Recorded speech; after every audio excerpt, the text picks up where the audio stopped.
That's really great. And I guess we can start so, and people will eventually Um, join. I Mhm. guess I fixed the announcement. Okay. Yeah, Are I, people able to see it? Who is that? Park Jin, can you like confirm it? let's see. Yes, they are Okay, able to text. got Perfectly it. fine. Yes, sir, we can go ahead now. You can start. Sure.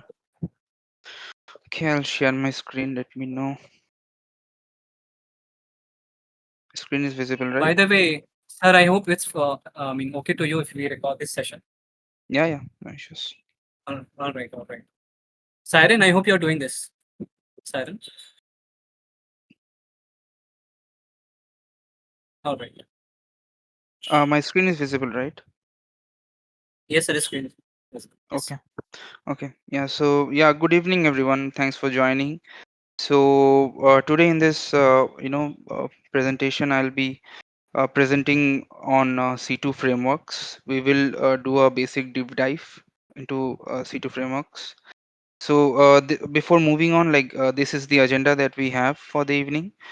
We will first start with the introduction of C2 and look into C2 matrix. We will get familiar with some of the terminologies that we need to know before moving on. Then primarily we will be looking into a demo of a C2 framework that I had created, and we will also look a bit into the C2 traffic, network traffic, and then we'll end with learning a bit about C2 from a MITRE attack perspective. So yeah, let's begin. So yeah, like before I go into it, just a brief introduction of who am I. I'm a vulnerability researcher at CrowdStrike. I have done a few open source contributions in MITRE attack, Metasploit, Atomic Raid, and have written a few security blogs as well. I was a Technomain Solid Lake pass out in 2020, and I'm also a cat parent. This is my cat, Puchko. Okay. At any point, feel free to stop me and ask questions. Yeah. Like, let's try to like understand what C2 is. So C2 stands for Command and Control Framework, hence the abbreviation, C2, or it's sometimes also called CNC frameworks. So what a C2 is, it's in simple term, it's basically a client and server setup where the server would be the attacker and a client would be the victim. So client and server, I hope you guys all know like what a client and server is, but if we take a more simpler real world example, let's say if you're trying to connect to facebook.com, right, from your browser, here the server would be your facebook.com and the client would be your browser. So C2 is basically a client and server setup where what happens is server, what it does is it sends commands to the clients to execute them. So those commands would be like malicious commands.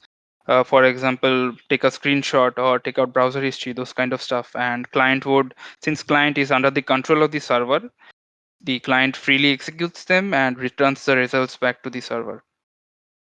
Now, if you look on the left side, this is the attack kill chain. Many of you might already know this. We have multiple steps here, right? We have recon, we have weaponization, delivery, exploitation, installation, and then we come to command and control C2. It falls under a later stage of the attack kill chain. So there are a lot of like C2 frameworks which are available open source. A good way to know about them is to visit the C2 matrix. So in C2 matrix, what you get is on the left side. If you see, these are all the not all, like some of the popular C2 framework names that we have as well: Caldera, Empire. And on the right side, we have different kind of features that those C2 framework supports. For example, let's say Empire has encrypted traffic, or uh, like it does not have attack mapping. So all of the like capabilities, agents, those kind of stuff, you'll be able to like see from the C2 matrix. So it's a website that you can visit. I have the link here, which you can visit and like browse around to know a bit more about the various C2 frameworks. So let's look at let's try to like understand some of the terminologies that are related to C2 that I will be using throughout the demo. So first we have listener. So what a listener is basically open port, open like port on the attacker side, which basically like listens for various connections from victims. And those open ports, right? They might communicate over different kind of protocols, HTTP, DNS. So yeah, so that's basically what a listener is. So it basically listens for any connection from the victim. And then we have payload. Payload is basically the malware which gets executed on the victim and which actually sends the communication back to listener. And this malware, it can come as part of, let's say, email or other kind of any other kind of delivery mechanisms. And this malware can be of two types, staged and stageless.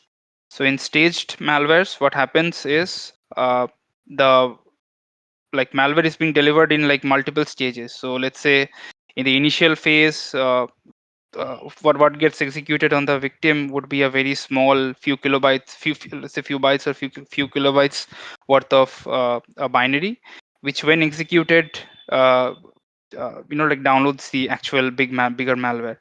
And what happens in stageless is you get the big malware uh, from the beginning only. So there is no other stage of the malware which comes. So these are the two kind of malwares.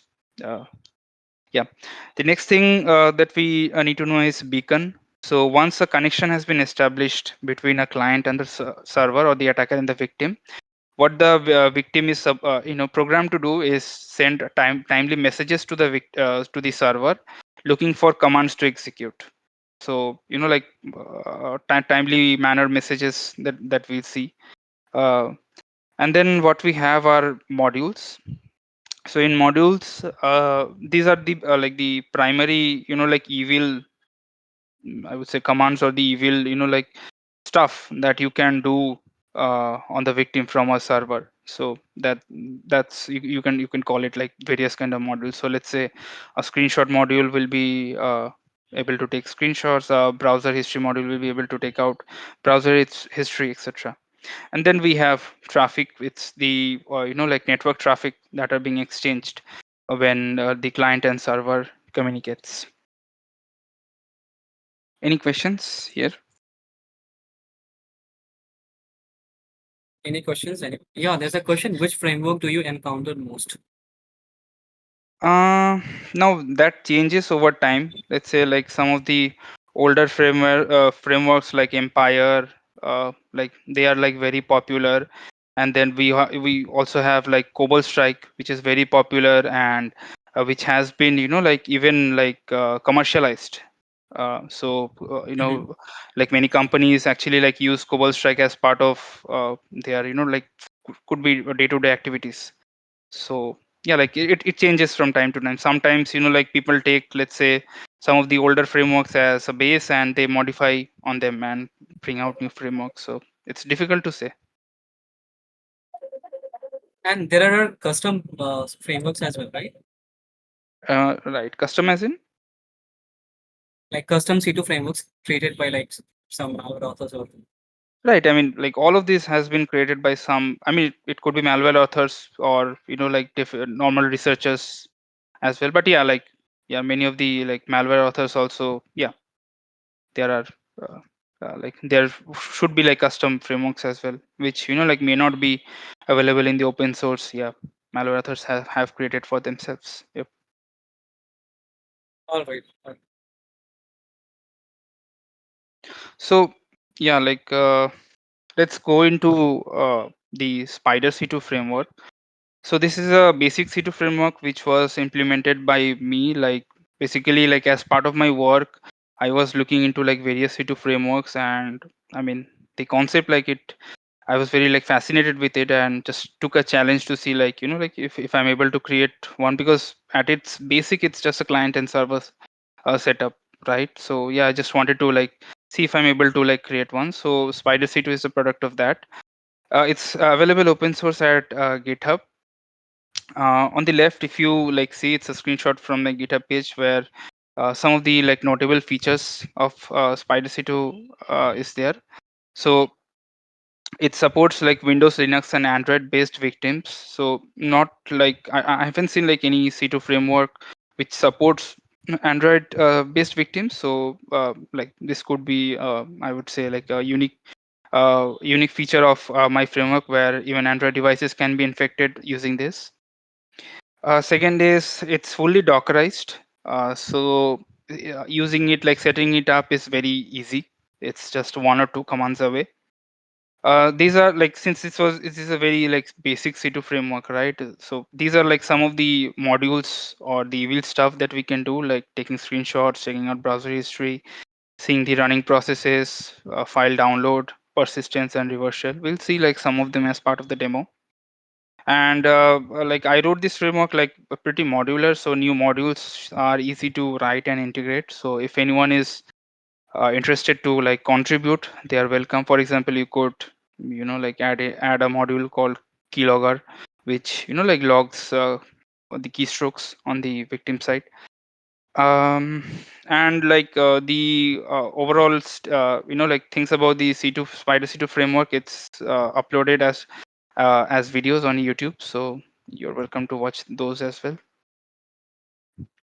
So now let's go into the actual sorry, is there a question?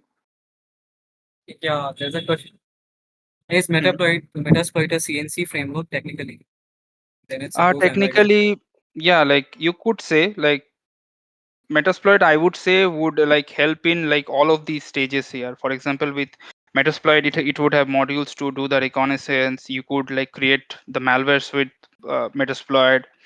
Like it's technically C2 is a part of it, but I would say it's much more sophisticated uh, than that. Like it covers everything. all right.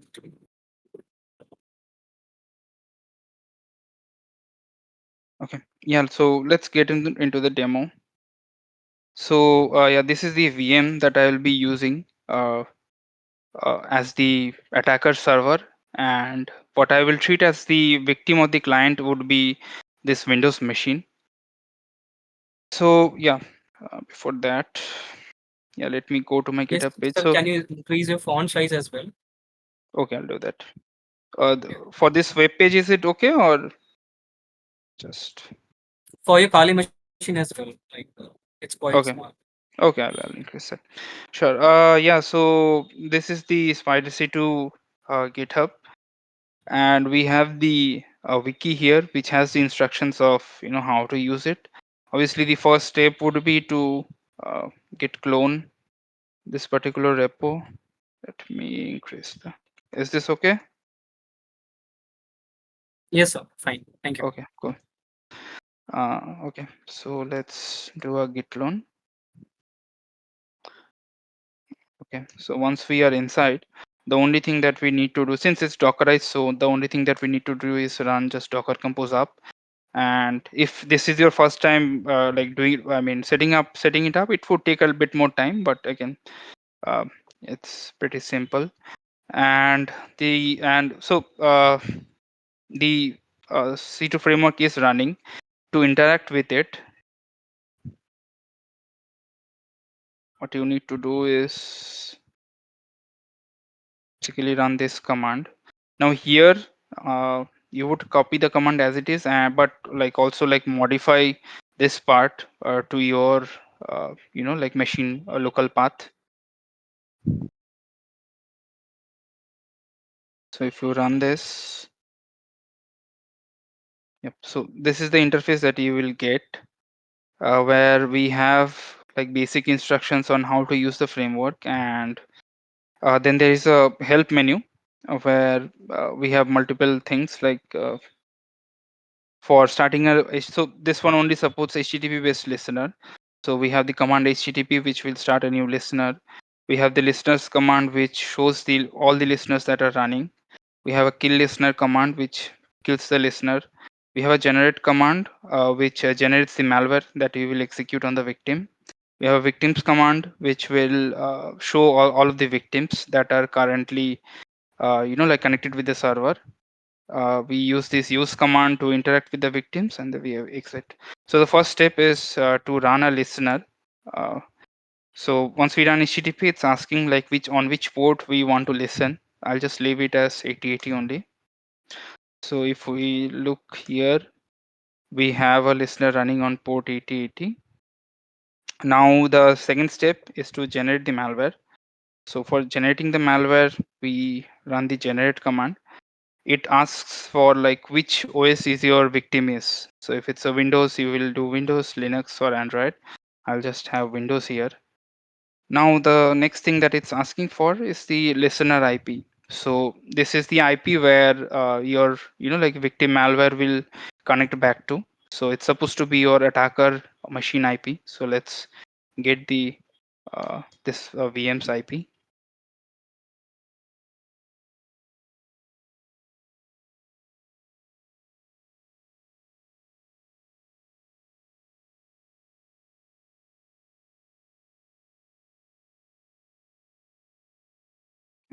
Copy paste is not working. Okay. 192.168.131.168.131. The listener port, since we are listening on port 8080, so we will use the listener port as 8080. Since this is Docker, we have to do an extra step here. But let's say if you did not use Docker and ran it directly on your machine, it would like directly create the malware for you. But here we have a extra step that we need to do. We need to go into this folder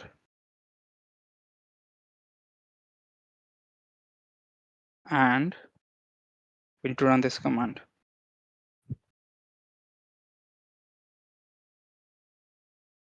It's a bit malformed. Let me fix it.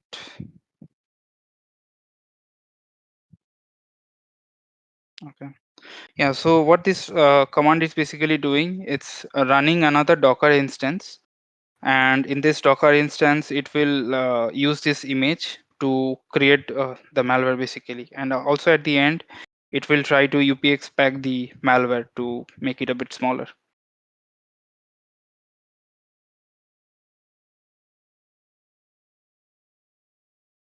So this might take a few minutes to do. Meanwhile, if you guys have any questions, I can answer that. Yeah, definitely. So there's a question which says that when would you use a stageless payload versus a staged payload? What difference So does it take? Does it make yeah, in the actual population? Yeah. yeah, definitely. For example, let's say you have a firewall, right? Where let's say uh, like with stageless, the benefit you have is it's a smaller file size, and with staged you have a benefit of smaller file size, and with stageless it's a big file, like everything is in there. So let's say a firewall is supposed to like flag or block files with like higher size. So in that case, you might want to use what do you say the staged malware. So yeah, like there are probably like more. It's mostly towards like what suits the use case. It could be for evasion purposes. So yeah, those kind of scenarios. Let's say when would you not use staged malware? Would be, let's say you don't want to like generate like too much noise. So a staged, what it will do, it will try to like make more requests, right, to download the actual malware. So in that case, maybe a stageless malware would be more suitable. So yeah. I mean, there's something called as exploit kit, right? Sorry. Like which is basically exploit kit. Exploit kit. Okay. Exploit kit attacks happen in multiple stages and target specific types of security vulnerability, right? Okay. So, do you know something about that? Like those exploit kit No, no, attacks? haven't heard of it. All right. And there's something called as Thug as well, Thug low level honey client, which Okay. uses the Google V8 engine. And you can use that basically to detect whether you're going to a malicious URL and it is bringing some malicious payload to your Hmm. system or not. So like where So does staged or stageless like come into picture there? no, no. I'm just asking you, like, do you know about Oh, the okay. organic Okay. No, payload no, flow? no, no, Yeah. no. Oh, yeah. Okay. Cool. So yeah, like the malware has been generated, and we will have this in this folder. So data shared temp dist windows. Yeah, data shared temp dist windows. So this is the exe, and let me open it in a file explorer. So right now, like I will like copy this malware into my the victim machine, which is this one. In normal cases, like it could be like delivered via email or through any kind of links. The only thing that you might want to do here is turn this Windows Defender off, because like I did not create this framework keeping like by Defender evasions or antivirus evasions in mind. So your like Defender might flag this and like prevent. So before I execute this, what I wanted to show is, one second. Yeah, if we go back to the framework, if we type victims, we don't have anything right now, right? And the moment I execute this, we don't get any kind of pop-up or anything, like it just silently executes in the background. And now if we see, we have a new victim and it's alive. So let's try to interact with this victim. So we can just enter a few four characters of its ID, and yeah, now we are interacting with the victim. So we will have a new help menu here. So we are able to like see the a few basic information on the victim. If we run info here, we can see that it's running Windows. The version is 10, and it's not running with admin privileges. This is the location from where it was executed, and when was the last seen of the uh, victim. Yeah, now let's try to look at some of the modules. We had already seen this in the PPT only. So I have like implemented this in multiple languages. Like some of them are implemented in PowerShell and Python. Uh, yeah, and this is the description of like what this modules does. So let's try to use one of them. So we will try to get a screenshot. So once you do this use screenshot command, it will ask you like which language you want to use. I'll just go with Python now.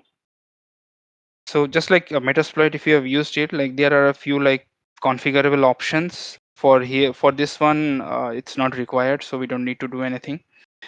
Yeah, the moment I click run, it will execute. So what we are supposed to see is basically a screenshot of the current screen, right? Because we are this VM is on this Windows machine only. So when the Windows machine takes a screenshot, we'll see a screenshot of the VM actually.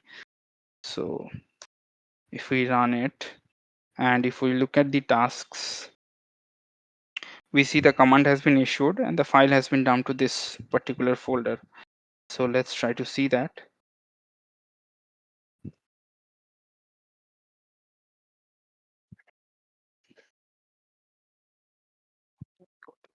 Data. Yeah, so we have the screenshot here. So if we open this, yeah, we see the a screenshot of the VM actually, because this VM is running on the host. Any questions here?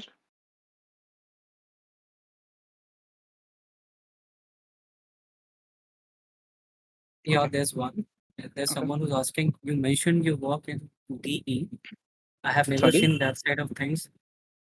sorry, Uh, I worked with what? DE, what does it stands for, by the way?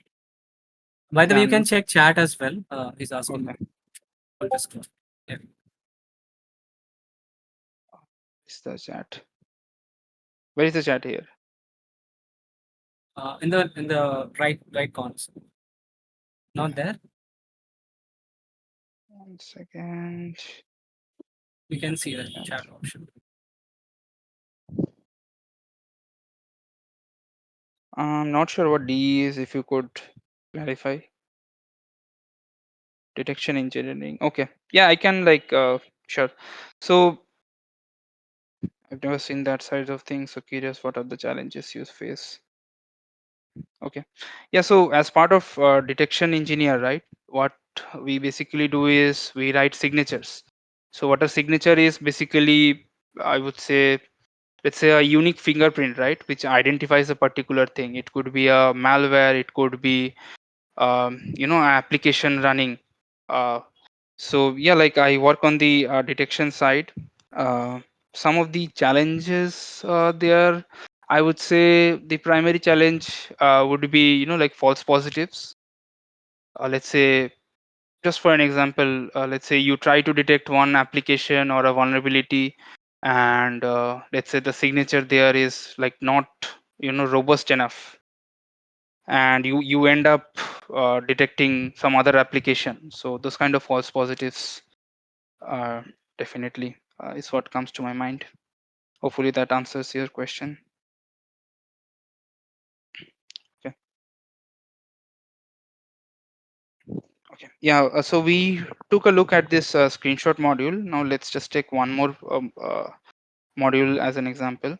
So we'll use this reversal module, which basically will give us a shellback from the victim. So if we do this, we'll choose Python again. So in this scenario, Sir, we your screen yeah. is not visible. Like, hello. How is it? Okay, weird. Okay, let me just reshare.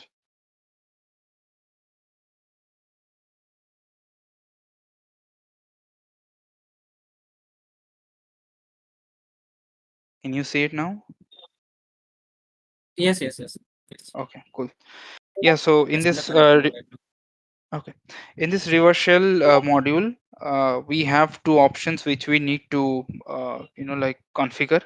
First is the L host, and the second is the L port. So these are the so L host would be the IP address where the listener would be running, and the L port would be the port where it would be running. So since we will be listening on the attacker machine only, we will set the L host as the attacker IP address. I think this is right. Just check again. 216.81.31.31. Yep. And let's set the port as 4444. Okay. Now this one has a what do you say? Note that before running, we need to create a listener. So we will listen using an netcat. So if you guys are not familiar with netcat, it is basically a tool with which you can listen on certain ports. You can send traffic on certain ports via the terminal. So this is listening on port 444, and if we now run this thing, we should get a shell back. Yep. So we got a PowerShell back from our victim machine. Now once you are in a shell, you can like definitely like do anything, look around anything, download anything. So yeah, that's kind of like game over for the victim. Okay, so yeah, like that was the demo. Let me get back to the PPT again. Any more questions on the demo?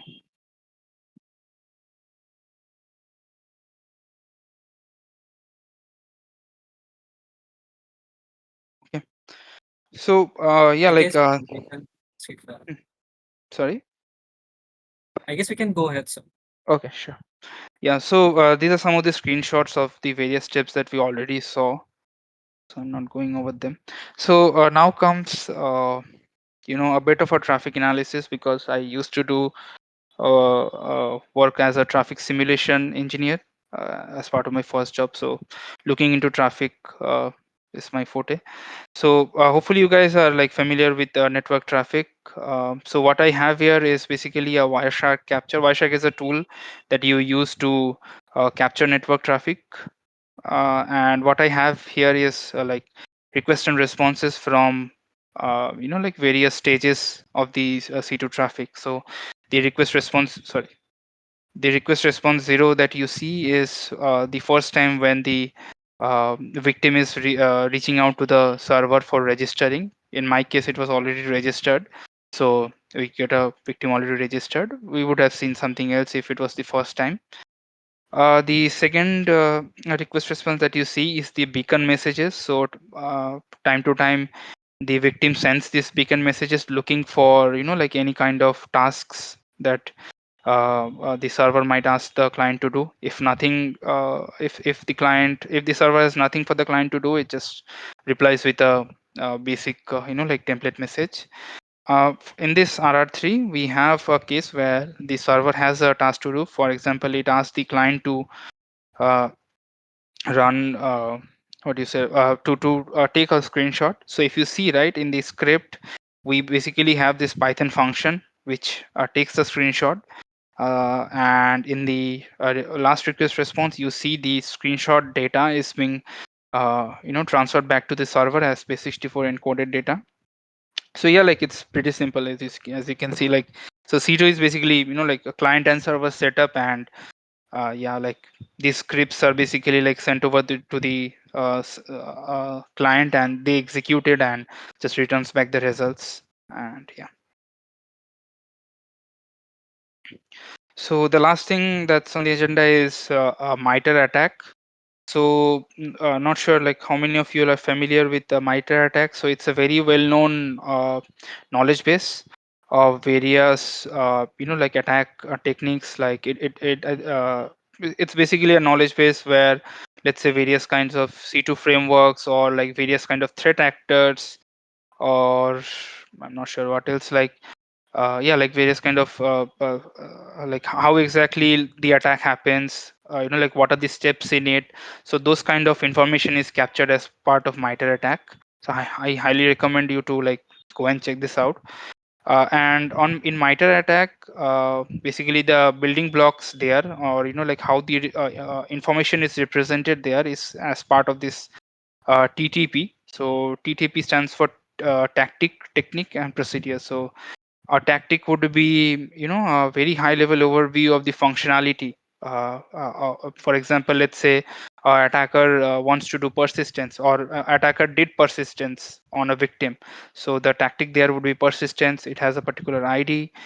Then we have technique, where it's a bit more information, or a bit more specifics on how this how this tactic persistence was done. For example, in this case, the technique is registry run case. So what basically happened was, so there are a few registry keys which Windows has, and when you boot up your device, the executables that are like mentioned in those registry keys, they run on their own. And basically the attacker, how it gains persistence across reboot is basically like registering its executable path as part of this registry key. So whenever the PC boots, the executable executes, and attacker gets again the connection back. And last we have the procedure. And procedure is basically like more information on like how exactly this particular technique was executed, or who executed the technique. So let's say example of a procedure would be the C2 frameworks with which that this technique was executed. A procedure could also be, let's say, any like malware actor who actually did the attack, who like uses this kind of techniques to do persistence. So those kind of information is also like captured in procedure. And if you look into the software sections of MITRE attack, right? Yeah, just give me 1 second to load. Yep. So in the software sections, what they have is basically different kind of C2 frameworks. And if we, let's say, go into any of them, right? So what's covered here is the various kind of techniques that are being used as part of the ACID framework. For example, this particular C2 framework, it does data destruction. So it's like a ransomware which wipes out data. And we also have information on the various kind of malware sectors or groups who uses this particular C2 framework to do their malicious stuff. So yeah, like I highly recommend you to like go into this MITRE ATT&CK framework and see. And MITRE ATT&CK, like also like there are chances of doing open source contribution there. Like I did one where I basically was looking into a C2 framework called SpyderC2, and the open source contribution that I did was I did the mapping for that particular framework, and I contributed it back to like MITRE ATT&CK. So yeah, like those kind of open source contribution opportunities are there for you guys. So yeah, like that brings us to the end. So let's look at some of the key takeaways, like what we learned, what we learned were like what C2 frameworks are, basics on them. We looked at some of the C2 frameworks from the C2 matrix. We tried out this SpyderC2 framework. We looked at the traffic analysis. We also looked at the MITRE ATT&CK framework a bit. So my recommendations to you guys would be, I mean, take this as a challenge and try see if you're able to build your own framework. And definitely, I mean, that would count as open source contribution, which would, I mean, if you guys are still like in college, that would look good in your resume. Try to do more open source contributions. That really helps your resume and interview processes. So yep. Thank you. If you guys have any questions, I'll be able to take them. Yeah. Thank you so much, sir. Session was No great, issues. and we definitely have some questions. We'll take Mhm. that one by one. Sure. So the first question is, can you elaborate more on your contribution? What you did and how you did it? Yeah, like I said, right? So for example, in case of the MITRE ATT&CK, right? Let me just actually directly show you. So in MITRE ATT&CK, what I did, so Sliver C2 is a C2 framework that is created by Bishop Fox, and I was at that time like looking into this framework as part of my work in Keysight Technologies. And since I had to look into it, like I was able to. So let me just open. Yeah. So this is the page that I like contributed back to them. So Sliver C2, what kind of techniques the Sliver C2 framework uses. So I mean, basically what you would need to do is go over like all of the modules that C2 that this particular the particular C2 framework, let's say you are exploring, and if that does not have a page here, you can do the contribution, like go over the modules and like see like if you are able to like like identify the functionalities that they provide and map them to the various MITRE techniques, and basically you can do the contribution. So like yeah, this was done by me and a colleague of mine at Keysight Technologies. And there's a question from my side as well about Hmm. SpyderC2. Right. What really motivated to you to create like that particular framework?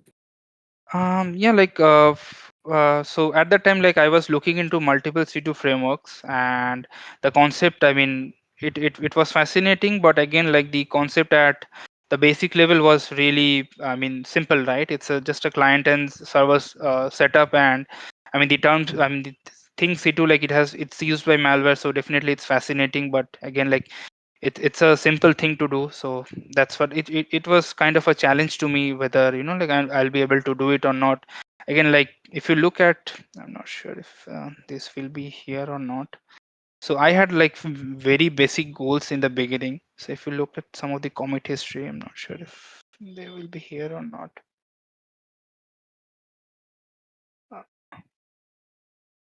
Uh, just look into my commits and you will see like a few read me where let's say my beginning goal is to just have a client and server setup, and the next step would be see if I am able to like talk between them, and like slowly it built into a complete C2 framework. So yeah, like break down your goal into like steps, and you will be able to reach it, I would say. All right, great. So by the way, you can look onto the chat as well. There are some questions Okay. you can ask when you can answer.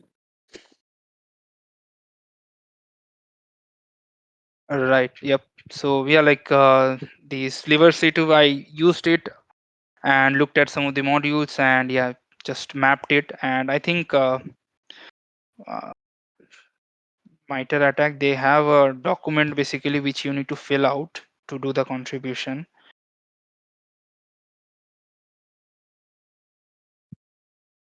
Yeah, so they have a submit a contribution thing. It's a mail. It used to be a document which you needed to fill out, and with the information, and just we sent it to them, and yeah, like they reviewed it and they added it as part of their update. It's as simple as that. So yeah, like obviously, like there are a lot of C2 frameworks that probably does not have any page here. You can do that. Yeah, you could pick up my software as well. Probably like it's not being used by any malware authors, but yeah.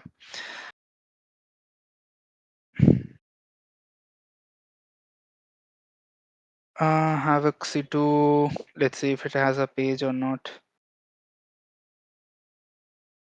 Havoc C2 might attack.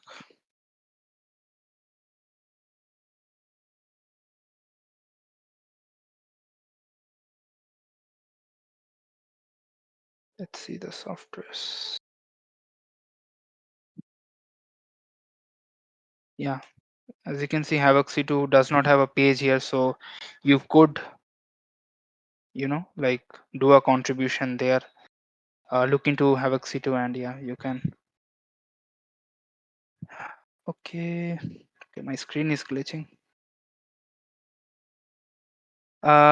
Could you read me the questions? My screen is glitching here for some reason.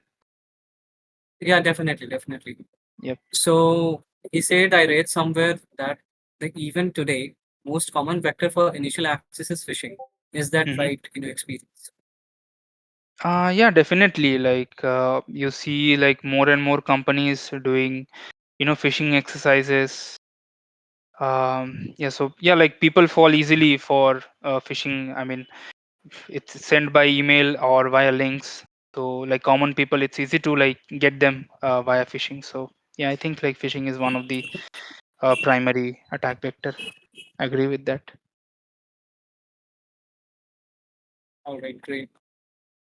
So I guess, yeah, we can wrap it up. Okay, we have another question. So, are you working or in your company or any works are going on towards phishing detection? Could you elaborate? No, no. My work is more towards vulnerabilities. So detection of vulnerabilities, detection of let's say various kind of softwares. So that's the primary area that I'm working on right now. Definitely, like CrowdStrike, it's a vast company, and the tool that they have, like, I mean, it's a all-rounder tool. So definitely, there are teams in my company who are doing those. So yeah. Okay, okay. So, okay, okay. I guess this will be the last question which we will take. Could you Sure. elaborate on how you do vulnerability detection as you mentioned? I cannot, to be honest. So I had to do. Okay, I mean, get a lot of approvals because I can't discuss much of my stuff here. How to, like I can't get into like more specifics. So I would say like look into signatures. So basically, we write signatures for vulnerabilities. I can't go into more like specifics into them, but you would find a lot of like information online. is there any general methodology? General methodology would be, let's say if you want to detect a vulnerability, the first step would be you would have a client and server setup to execute the vulnerability, and then maybe like look at their network traffic, and let's say like pinpoint like what are the like what's the unique thing about this signature. It could be, let's say, a particular vulnerability, for its execution it sends a certain kind of payload, or it always visits it always uses a particular URI. So those kind of unique things about vulnerability. So again, like it's all about like pinpointing the unique things which identifies a particular software or particular vulnerabilities, And yeah, like yeah. So yeah. And I've heard this from someone saying that CrowdStrike focuses more on how you can evade their software instead of focusing more on detection. So No, no, I obviously, don't. I okay, don't agree with that. I'm not sure. Like evasion is part of CrowdStrike or not. I do not agree with that. all It's right, more about okay, it's a EDR, it's a all round EDR tool, right? It's more about detecting rather than I think evasion. Evasion would be, let's say, I don't know. Like as part of my first company, like T-Side Technologies, they used to do they used to do evasion testing because yeah, like firewall, like testing firewalls, those kind of stuff, evading firewalls. That was part of it. But no, CrowdStrike is more yeah on detection, I would say. I could be wrong, but great, yeah, I great. think yeah, that's No, I mean I could be wrong because there's one person who told me, but yeah, that yeah. possibilities definitely. Okay, sir. I mean, thank you for the session, Okay, and thank you, thank you we for had a all the great great session today. questions. Yeah, cool. Yeah, yeah, especially technical bridge session on SpyderC2, and definitely I would like to try that as well. And we would Uh, love to have you back for future sessions as well. Sure, sure, sure. We We can can do. plan certain things. Yep, yep. Yes, sir. We can talk about it Thank you so much, definitely. sir. Okay, Definitely. thank you Thank you guys. so much. Thanks, thanks, thanks for being here. Thank you. Bye.